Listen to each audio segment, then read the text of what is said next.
Body of the girl जिसके मुंह में खून था, शरीर में कोई कपड़ा नहीं था, पैर दोनों राइट एंगल में मिला गया। एक पाँव बेड के इस तरफ, एक पाँव बेड के इस तरफ मिला गया। चश्मे को कूटा गया जिसकी वजह से आंखों से खून निकल गया।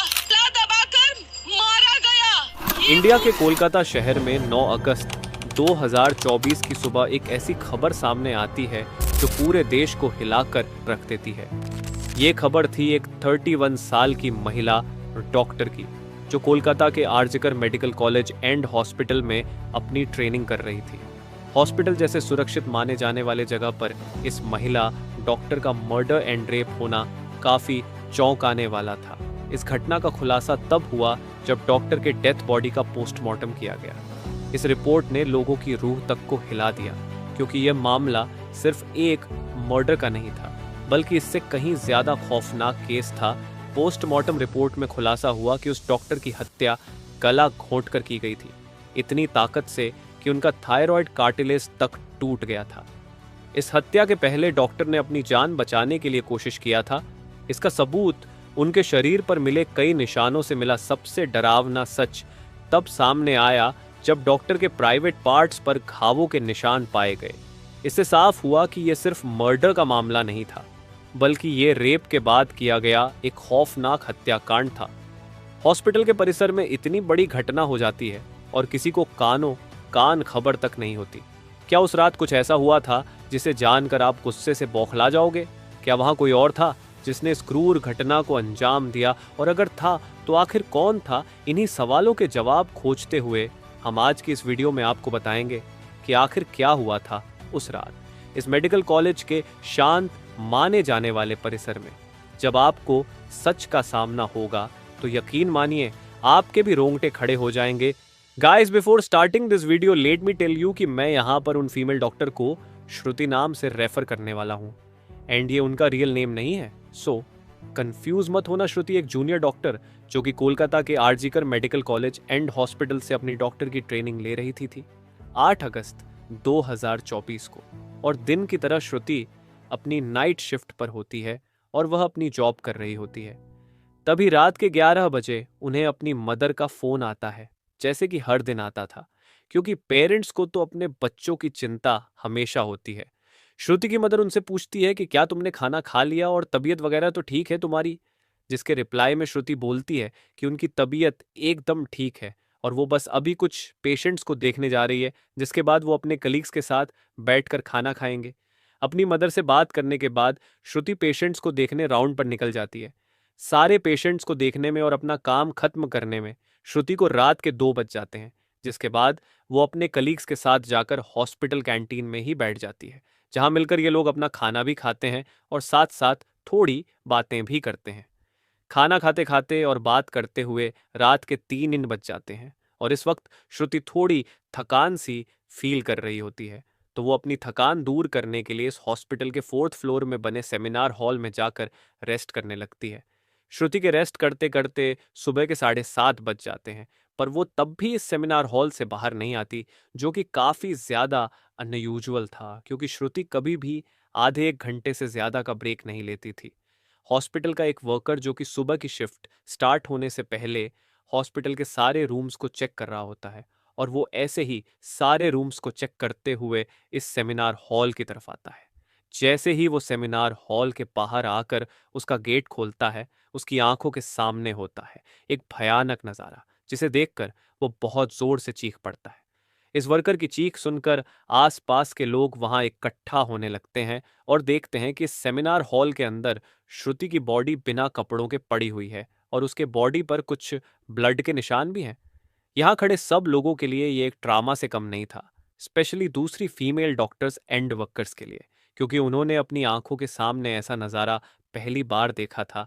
वो भी हॉस्पिटल प्रेमिसेस के अंदर श्रुति की बॉडी को देखकर आसपास खड़े सारे लोग उसे एक स्ट्रेचर पर लेटते हैं और इमरजेंसी रूम में लेकर जाते हैं ताकि डॉक्टर्स उसकी कुछ हेल्प कर सकें। काफ़ी देर तक डॉक्टर्स के स्ट्रगल करने के बाद भी एट द एंड श्रुति कुछ घंटों के बाद अपना दम तोड़ देती है। हॉस्पिटल में कुछ लोग थे जो कि इस मर्डर एंड रेप केस को एक नॉर्मल केस जैसा दिखाने की कोशिश कर रहे थे, जस्ट बिकॉज कि वो इस हॉस्पिटल का नाम बचा सके। बट जब पोस्टमार्टम रिपोर्ट्स आती हैं तो सब दूध का दूध और पानी का पानी हो जाता है। इन रिपोर्ट से साफ साफ पता चल जाता है कि श्रुति के साथ किसी ने जबरदस्ती गलत हरकत करने की कोशिश करी, और जब वो इस इंसान से अपने आप को बचाने लगी तो उसने उसका गला घूंट दिया, इवन उसे बहुत बुरी तरीके से मारा भी, और फिर उसका रेप भी किया।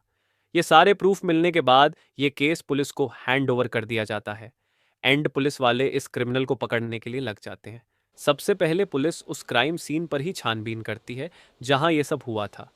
किस्मत से पुलिस वालों को वहां पर श्रुति के कुछ नेल्स एंड ब्लड सैंपल्स मिलते हैं और साथ ही एक ब्लूटूथ नेक बैंड। ये केस शायद और भी जल्दी सॉल्व हो जाता अगर उस फ्लोर पर सीसीटीवी कैमरा होते तो, बट बदकिस्मती से इस सेमिनार रूम के अंदर या इसके आसपास कोई सीसीटीवी कैमरा नहीं थे। लेकिन जिस रास्ते से इस फ्लोर पर एंटर करा जाता था वहां पर कुछ सीसीटीवी कैमरा थे। पुलिस वाले इन सीसीटीवी कैमरा में सुबह के 3 बजे से 8 बजे के बीच की रिकॉर्डिंग चेक करते हैं कि इतने टाइम के बीच कितने लोग इस फ्लोर पर आए और गए थे। इन सीसीटीवी फुटेजेस को चेक करने के बाद ये पता चलता है कि टोटल 6 लोग इस फ्लोर पर आए और गए थे।